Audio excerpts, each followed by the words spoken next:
Hoxe achégome a dous colectivos que fan de Arcade a súa contorna un dos mellores lugares do mundo en canto a gastronomía do mar.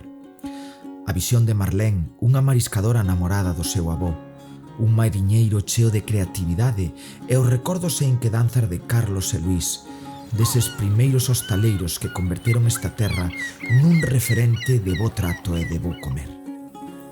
Son filla de migrantes, nací en Suiza, e pois con 4 anos viñámonos para aquí, para Arcade, para casa dos meus avós, vivíamos con eles, e agora pois dedícome ao mar. Meu avó tamén era mariñeiro, é un avó un pouco especial porque aparte diso é moi creativo, que en fin, é moi boa persona. Eu penso que agora non lle damos ese aprecio aos nosos avós. Quixémolo levar tanto a miña nai ou miña tía para a súa casa, para que estuvera máis con nós, para que falara. El non quere sair da súa casa. El quere quedar na súa casa. E, bueno, para a edade que ten, non toma ningún medicamento, non toma nada, está como ben. O que pasa a idade, pois, non ten a cabeza como para... Bueno, ten así uns pequenos baixóns. E coa pandemia tamén fixolle moitísimo daño. Porque ele antes da pandemia ainda saía ali a un parque que hai, falaba con 3, 4 amigos, pois iba, viña a casa, e desde a pandemia quedou recluído na casa e agora é que xa non quere sair, non... Hai que leválo obligado, xa viches hoxe a mañán para que falara con nós. Ele está xa acomodado na súa casa e non quere sair.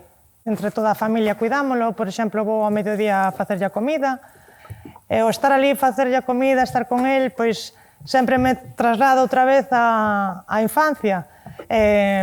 Miro o eido, as cousas que el fixo, porque o seu hobby ou a súa estar ten un taller, unha fragua.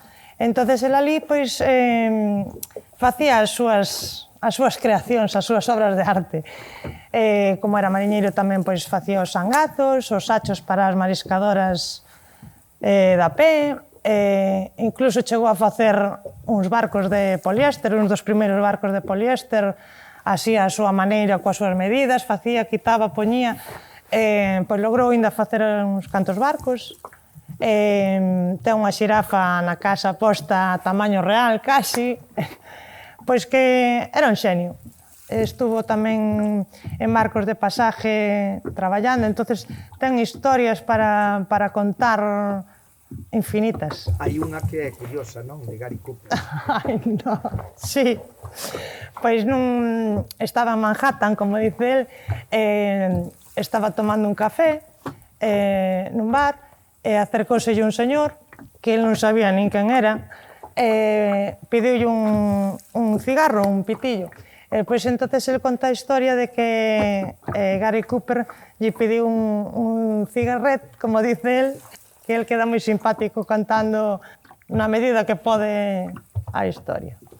Nós somos casi unha saga de mariñeiros, porque aparte do meu avó, xa a miña bisaboa, creo, tataraboa, xa vivían no mar. Miña nai tamén tuvo un poquinho de tempo no mar, agora estou eu tamén no mar, o meu home tamén leva 24 anos no mar. Temos dous nenos e o pequeno que lle encanta o mar, e creo que temos outro mariñeiro máis tamén na familia. Quero reivindicar tamén as mulleres da flote, as mariscadoras da flote, porque sempre se lle dá máis visibilidade, ou sempre se lle deu hasta agora, a visibilidade ás marisqueiras a pé. E nunca se nos veu a nós. Sempre se miran os mariñeiros, sempre falan de mariñeiros a flote, pero que agora somos como aquí na nosa cofradía, creo que somos 36, 40 mulleres, máis ou menos. Temos unha gran variedade de produtos, e a verdad que vir a traballar a mañán con estas vistas na natureza, pois que é unha maravilla. Eu non cambio a miña terra, nin o meu pobo, por ningún outro sitio.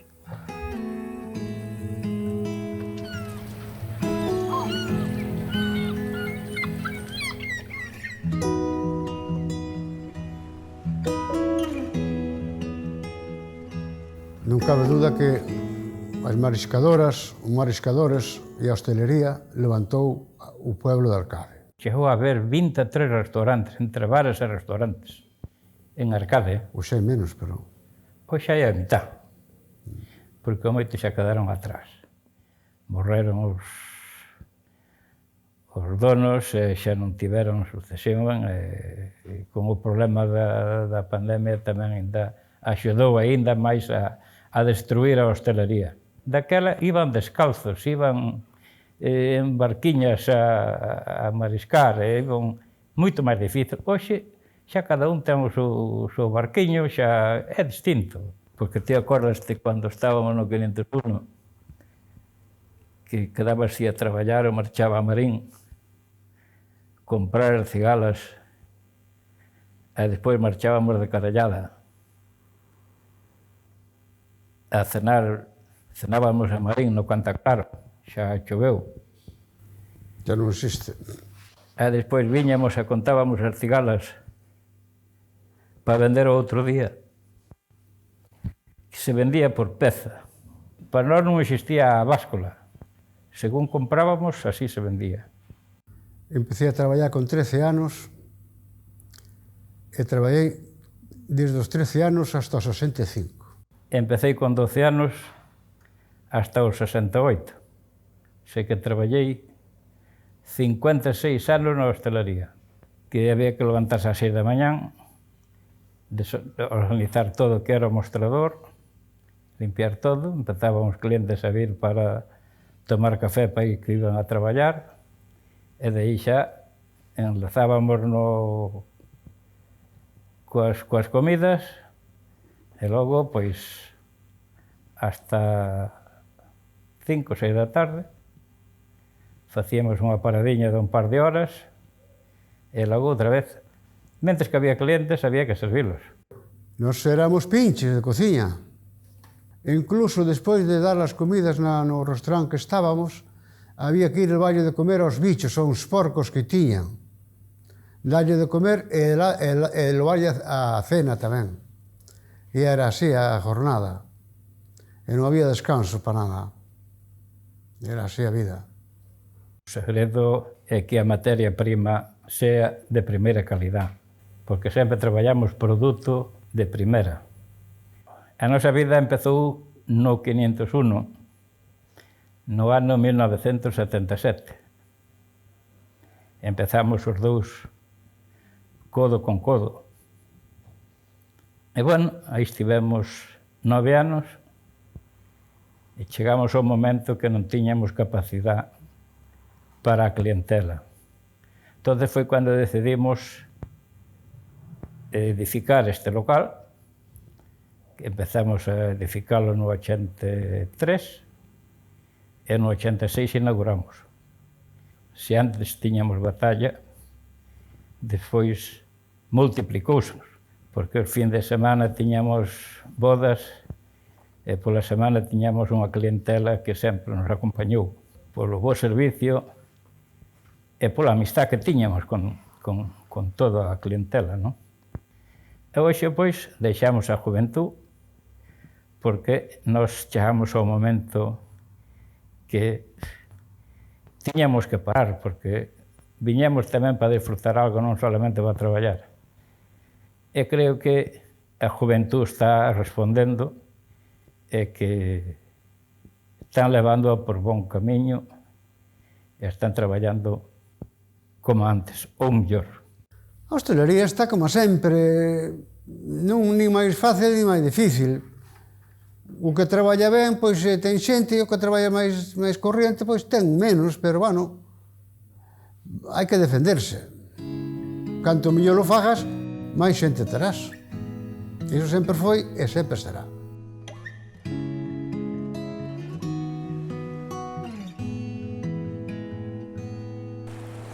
Hoxe o cliente ven e quere unha mariscada. Nos daquela vendíamos 1 kilo de cigalas, 1 kilo de unha centolla, vendías media docena de nácoras, facíamos un surtido, pero individual, o sea que non lle facíamos como se fai hoxe. Hoxe faz unha bandexa. Unha bandexa, isto é outro mundo. É un paraíso. Isto é outro mundo. Pois xa parece que está refrescando un pouco. Hai un pouquiño tiñamos sol e agora parece que está refrescando. É que estamos no otoño. Dá un tempo un pouco E o tolo. otoño chama pola chuvia, e polo vento e ao frío. Ao lado do mar sempre fai fresco. En que sea no verán, sempre fai unha correntiña, sempre está máis agradable que no interior. Sí. Agora dá gusto vir ver unha marisqueira e que este así unha tan guapa. Tendes toda a razón. A verdad que sí, que agora dá gusto, agora toda a xente é a juventud. Cando eu empecé a ir ao mar, ainda quedaban os matrimonios maiores. E empecé pouca xente xoven como a min, pois 2 ou 3 por aí. Agora xa somos, cada vez somos unhas pouquiñas máis. Ao final, vamos ser máis importantes do que pensábamos. Pois posiblemente. Estar diante dunha muller como Marlene, chea de forza, principios e amor, aquilo que mamou dende cativa, faite sentir que vivimos no mellor lugar do mundo. Estar diante de dous loitadores como Carlos e Luís, faite ver que ese lugar do mundo aínda pode ser mellor se seguimos loitando como o fixeron eles. Deica logo, arrieiros.